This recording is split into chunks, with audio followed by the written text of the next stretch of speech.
Dare great things for Christ.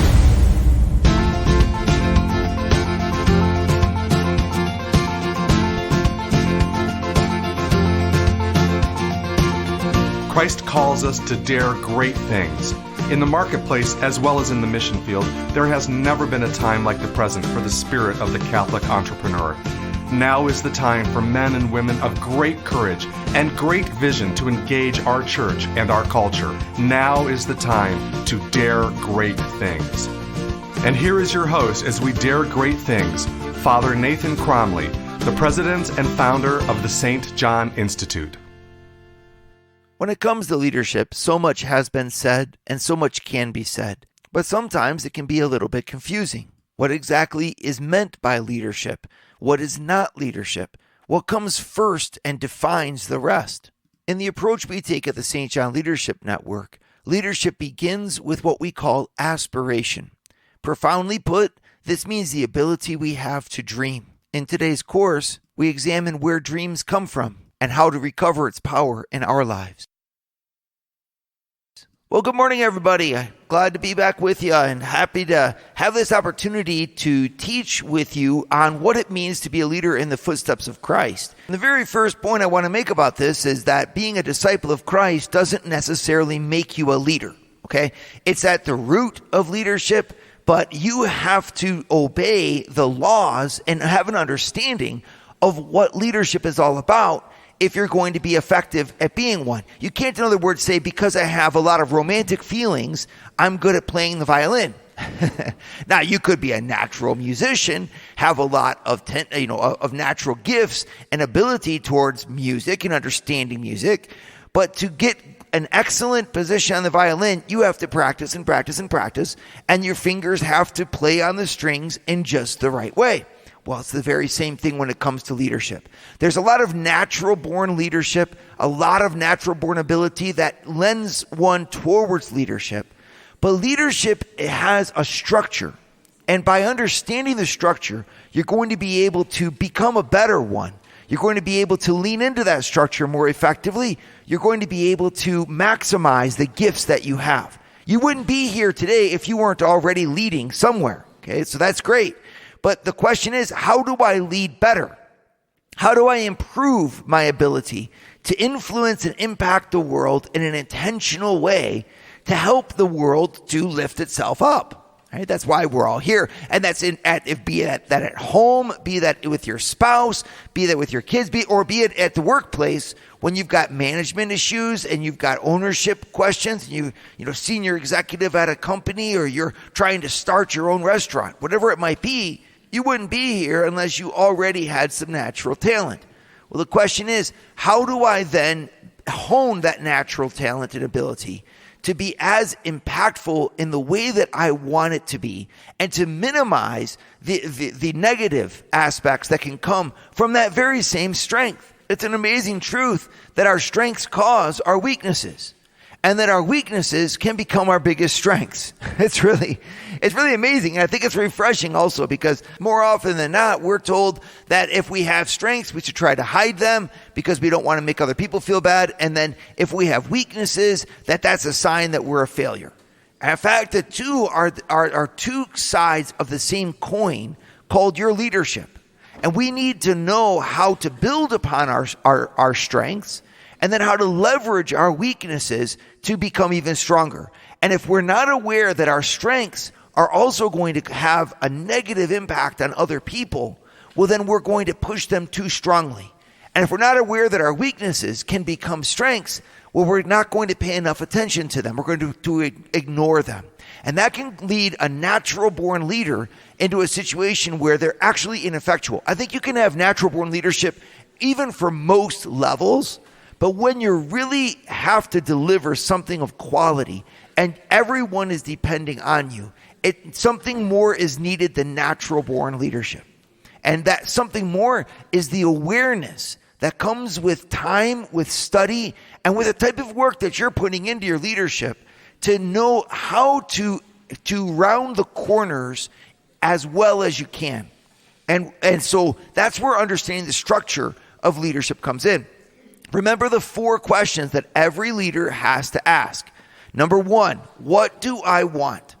Okay, so not asking that question is the surest way to not get what you want, right? But you have to start by saying, what do I want? Can I define what I want? Number two, how will I get there? All right, that's a huge ability to plan, to look at things strategically. Number three, how do I accomplish it now that I've started? Right, it's a whole different skill set. One thing is to plan, and another thing is to carry it through into action. And then number four, how do we get other people to be on board with me? Right? These four questions really encompass the whole sphere of the act of leadership. And these four questions really flow right in line with what St. Thomas Aquinas and other great teachers of the Catholic Church have always taught about the nature of human action. Human action begins with the formulation of an intention, and it ends with the sharing of your joy. All right, so this motion coming from your intention to action into a sharing of what you do and the gift of your spirit, so to speak, with other people in collaboration and in teamwork, that journey encompasses all the different spheres that you're going to hear about in disparate ways from different people who do leadership training. And that's where I really want us to focus in on the most important of all those questions, which is the beginning one. How do I know what I want? What do I want to do?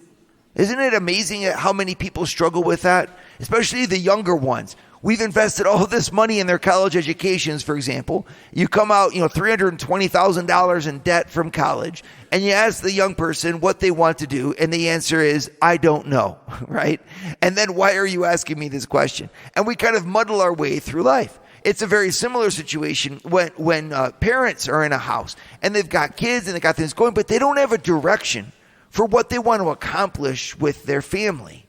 Or if you're in a relationship and you don't really have a sense of how to deepen it. The easiest way not to get somewhere is to not know where you're going to begin with. And that's why it's so important to hone our ability to focus our strength in on being able to say, this is something that I want. I actually think it's a lot of the training and education of a child or a young person goes into forming that ability. If I can have a young person know what they want and tell me what they want, my goodness, that young person, there's almost no limit to what they can do, right? There'll be limits that come from the outside. There might be choices that they have to make. But you can almost sense when you're talking with a young person who has that ability, the kind of power that they possess, right? Because they have a spirit in them that's bigger than the spirit that's in the world. It's almost like what someone said one time, 80% of success comes from just showing up, right? 80% of success comes from just showing up. If you just show up, you're 80% there on your way to making it, right? And so, but what keeps people back from showing up? What holds them? Well, I don't know if I should be here. I don't know if I really want to be here. What is this job for anyway? What is my new role? I'm not sure. And if you're not sure about showing up, well, you won't be able to bring anything of the goodness inside of you to make the impact on the world outside of you. That's why this first question is so critical. What do you want? Now, in our training here at the Leadership Network, we call the ability to answer that question aspire, right? Aspire, aspiration. We call it that ability that you have to name a desire. And I want to teach you more about that because if you can start to name your desires and put them up in front of you, your desires become choices, and your choices become actions, and your action becomes influence, right? So you need to be able to heal and develop this ability to express your desires, to have true aspiration. Remember this, an aspirational leader will become an inspirational one. And that's a big goal for all of us who are Christians. Would you like to hear more from Father Nathan? Join the St. John Leadership Network and receive a 2-minute glance at the gospel every Sunday morning right to your phone. To learn more, go to www.stjohnleadershipnetwork.org/member and join for free today. So if all leadership is about influence, and all influence comes from human actions, well, human actions, where do they come from? And this is where St. Thomas Aquinas has just done a masterful job of laying out for us the structure of the human act. And what I mean by that is he lays out for us, here's how you can understand everything that you're doing. Okay, everything that you do, if you do it intentionally, volitionally, clearly, it's going to flow in a pattern that has 4 different steps to it, right? And the very beginning of everything is your ability to say what you want, what you desire, right? Aquinas calls this the formulation of an intention, right? And he says the sign of an intention of an action, right? That I intend to do an act is that you're able to put a priority amongst all the good things that you want to achieve. That there's something that stands out that says, this is worth moving towards, right? And this, I think, is important because a lot of people have a difficult time with inspirational speeches or aspirational kind of talks because they say, oh, that's just kind of dreamers. Those aren't people that are realistic, and I smile at it because I think to myself, like, really? I mean, if you're going to go from point A to point B, and you need to move from any point A to any point B, the most important person on your team is the one who can tell you where point B is. Okay? It's like, if you can't know that you need to move to a next step and where that next step that you need to move to is, you're never going to move. And so we've got a whole bunch of people in the world who are just real content with status quo, staying where they are, and then they want to point fingers and say that the dreamers out there, aren't they funny? Well, dreamers might not always have their dreams come to fruition. But without a dreamer, you have no vision. And that ability to cast a vision, have a vision, is at the foundation of a plan. We live in a world of engineers today in many ways, instead of poets. And poets can get a pretty bad rap from the engineers. And I remember one engineer talking to a poetic spirit and saying, people like us make sure that people like you don't fail. And I just, kind of want to smile because he's right? I mean, we're how great it is to have planners and strategic thinking and thought and all of that. That's going to be in the second stage of what we develop, But in the very first stage, like if you don't have a plan to criticize or a plan of what you even want to achieve, well, then you won't be able to build anything with it. So it does no good. It's like the two sides fighting each other, the poets and the engineers. They both need each other. The engineer makes sure that the poet doesn't fail, and the poet makes sure that the engineer has something to do. Okay? And so here we're focusing on that very first aspect because be it more of a poet or more of an engineer or more of an executor or more of an influencer, whoever you are out there, if you're going to lead anything, you've got to be in touch with the reason why. This deep motivation that pushes the whole rest of the activity forward. If you're going into school to teach today and you don't know why you're there, you're not going to teach as well. And if you lose touch with that why and you're a nurse and you're there in the hospital floor every single day, you're going to burn out. It's one of the quickest professions to burn out from. Why? Because it's so easy to lose touch with your why. Doctors who have to see patients in 12 minutes or else the insurance company begins to penalize them, right? They say, why am I even here? It's just like I move through, I give the prescriptions, I don't even do what I want to do. Or mechanics. You used to be able to rebuild your engines. You used to be able to refix and mess with your cars. It was a fascinating field. And now you're just a part changer. You realize this part is out. Instead of fixing it, you just get a new part. Well, it loses its luster pretty quickly. And you could say, I don't know what impact I'm really making in this world. That's a very dangerous situation to find yourself in. From parents to spouses to people at your jobs, the reason, when we are in touch with our reason why, we find satisfaction in what we do. It's almost like the human being was programmed to develop and to grow from their why, their purpose, understanding what deeper dream they're living, connecting, in other words, what we do every day with a trajectory of the rest of our life. I mean, if you look at it this way. If you take out the 8 hours of sleep that you get per day and you spend 10 hours at work, you've now spent over 1/2 of your waking hours during the work week at work. Okay, so 10 plus 18 leaves you with 6 hours to go. 6 hours with your family, 6 hours to yourself, 10 hours to work, 8 hours to sleep. And that's how your days flow. That's over 1/2 of your time is going to be spent at work. If you don't connect what you do at work with your heart and with your identity, over 1/2 of your life is going to be taken from you, all for the sake of a few dollars. But you're more than a few dollars. Jesus doesn't want you just to work in order to make money. He wants you to work in order for you to develop who you are and to glorify him as you lift up a broken world. That's an incredible vision. And it's the vision that you can grasp when you align who you are and what you do.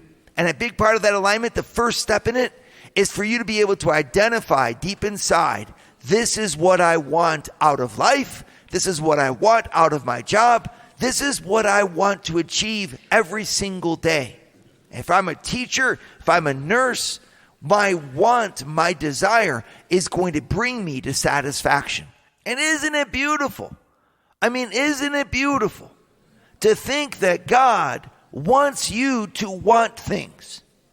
Right? And isn't it something when you look around at our world today and our modern culture and how young people live in it, that our culture seems to not encourage that. We tell our kids basically this is what your life will be, and if you jump through these hoops and you don't say this and you do say this, then you can be approved, right? And instead of us making impact with our life, we seek approval from others all the time. If I'm approved, then I'm comfortable, and if I'm comfortable, I have everything. No, I have a different way of living. The Christian way of living is not that if you're approved by others, then you have comfort. And if you have comfort, then you have everything. That's not a Christian way of speaking. Christianity begins in a free heart that is on fire with love, a desire for something that you do not yet possess, but that it defines your life. I'm not defined, in other words, by the approval people give me. I'm defined by the good that I strive to attain, the goodness and the excellence that draws me to give the best of myself in a creative and a new way that can never be repeated. It's amazing because it means that the Christian ethos is at the source of innovation in culture. It makes our culture young because what we say to every human being is that every single one of you has a gift that's irreplaceable and irrepeatable called your identity. And that when you strive for the good and lay hold of the good, your identity shines forth in a new gift to this world. That's why it always keeps it young. It always keeps it clean. Because every human being giving the best of who they are in love purifies the atmosphere and the culture around them by the gift of themselves. And that, how do you get that? How do you get that where people are alive and shining and giving the best of themselves and showing the uniqueness of their spirit? You get that by allowing each one of them to say that they want something, that they desire to be something more than what they are, that they have a dream and a goal and a why and a purpose. And that almost unlocks, so to speak, the spirit. It unshackles us and lets us fly free. Are you a young adult between the ages of 23 and 35 and wondering what God is calling you to do next? Do you have a desire or vision that you just can't seem to complete? Then come to the Rise Above Retreat, October 30th through November 5th in Denver. For more information, visit www.daregreatthings.org/riseabove. You know, at the St. John Leadership Network, we do a lot of research into the history of great leadership. And we try to understand what made these great leaders who they were and how Jesus Christ impacts that and how faith in Jesus can help you to develop to be those great leaders. And one thing that is really a salient feature about, I would say, every impactful leader is this ability they have inside to reach for something greater than themselves. Okay? In other words, you can have a lot of power. You can have a lot of influence in a negative way. You can move the sand around the sandbox in magnificent fashions. But to be a leader of the Spirit, there's a quality of aspiration, which is more than just saying what you want. Okay, so like, yes, saying what you want is at the source of every form of leadership, be it a good one or a bad one or moving the sand around the sandbox. But an inspirational leader of the Spirit, the greatest leaders who have shaped the culture in the most profound ways, are people who have had the audacity, the daring, to look outside of the box and to say, we can be better. I mean, from Nelson Mandela in his prison cell to Solzhenitsyn, writing as he himself of his experience in prisons, to Jackie Robinson and the victory riders and the civil rights leaders in America's history. You can go through a whole list. I mean, George Washington and his passion for our country, Christopher Columbus, and how his vision for the new world actually would lift up the old. The key to shaping a culture, be it the culture at your work, the culture in your family, the culture of our world, lies in your ability to be in touch with what transcends it. You can't make something grow unless there's a room for it to grow.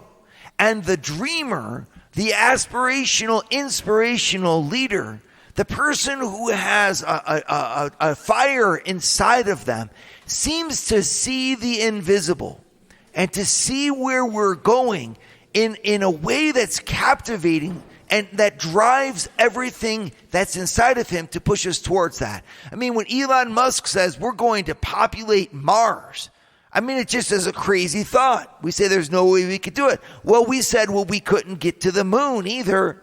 And there are still people that denied that we even did it. And before that, they said that we couldn't, settle the new world. And before that, they said, the history is a series of people saying what other people can't do, and leaders proving the critics wrong. Which side of history are you going to be on?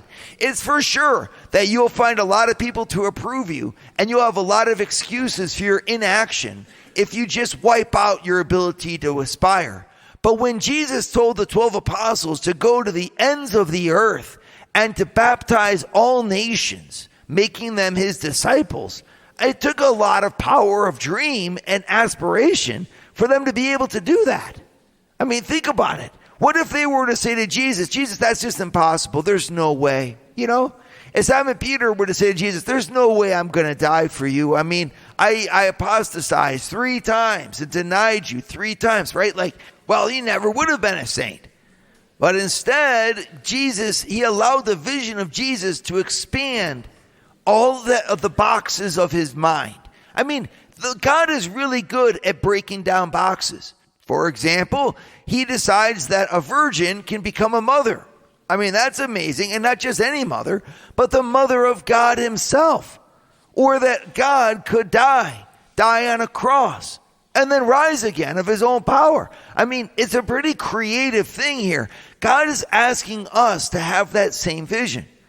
To not be content with the way the world is, but to believe instead that every single one of you was a mission from God that's as unique as your name, and that mission is unrepeatable and has never been done before, and that God in heaven is looking down upon you to call you to give that very special gift that the world has never seen before. And that comes when you say, I want this. I want to give my life, my heart, my soul in this very special way. That ability to aspire is at the foundation of all of the plans and the choices that you can make about how you're going to give that gift.